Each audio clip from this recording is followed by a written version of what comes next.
It seems like every week bands are rightfully and non-rightfully expected to make viral videos about what's going on, because it's so fast and so instantaneously that if you release a viral video that a band has created on the road on a Monday, well, by Thursday, it's already forgotten about in terms of mass culture, and mostly in your fan base. You know, with something like Facebook, you are going to get more likes on your Facebook page within the first 30 minutes than you will ever have of the life of that post. If you post something on Twitter at noon, by 12:02, it's gone. You'll never see it again, and your fans will never see it again, of course, unless people retweet it a lot. Everybody makes music, everybody's got it on the internet. But you know, that sort of just means that, you know, competition's tough. So, you know, you got to get out there and figure it out. I think the 90s, if we're going to talk about the best decade, I'm going to say it was the 1990s, simply because it was Canada's coming out party as a music nation. Again, we're responsible for 2% of the world's music market. We punch far, far above our weight, above our pay grade, when it comes to exporting music to the rest of the world. Oscar Peterson, Shania Twain, Sarah McLachlan, Alanis Morissette, Bryan Adams, Justin Bieber, Cardi Ray J. We can just go on and on and on. The time when things really began to go Canada's way, 94, 95, 96, and we haven't looked back.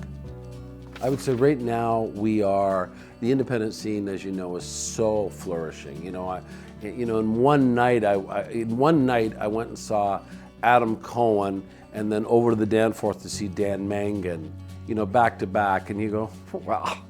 I mean, this is really its finest moment. And the independent scene in this country is phenomenal. As you know, we're very involved with that ourselves at Universal. So I'd say it's flourishing today, having done this for a while, more than ever. I'm not sure how other labels and management companies do it, but we also have the option, because it's just me that owns it, with a small staff of people, to actually do what we love and sign bands that we really love.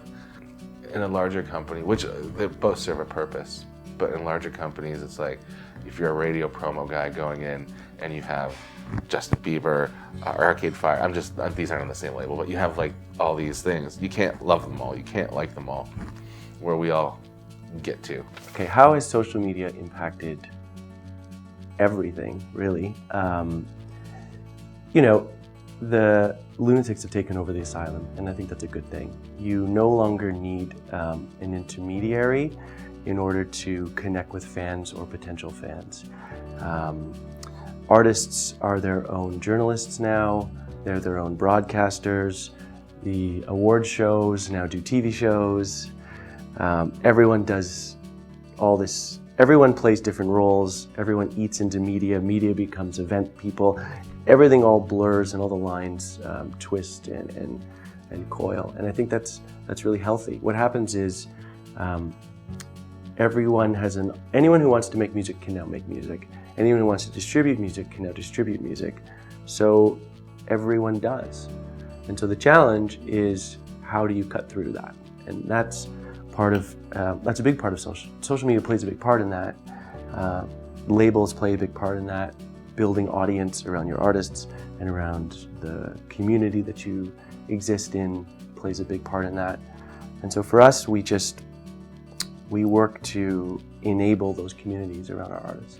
Well, I like to look at social media in a very positive way, because it allows artists to reach a broader group of people that might not necessarily listen to the music. When I was growing up, you know, back in the 70s, I mean, I would read up on Pink Floyd and Led Zeppelin, or, you know, even earlier bands like the Beatles or Chuck Berry, and these people were untouchable. There was no way that you could even get in the same room as them, much less, you know, you wanted to hear from them, you have to sit down and you have to write with a pencil or a pen or with your typewriter a letter to them, send it off in the mail, wait anywhere between 6 and 8 months for a fake response. Thank you very much for your letter. Keep on rocking. Love, Robert Plant. You know, and that was if somebody had wrote it. Now you can write to Robert Plant and just add him on Twitter and get a response. It's brilliant.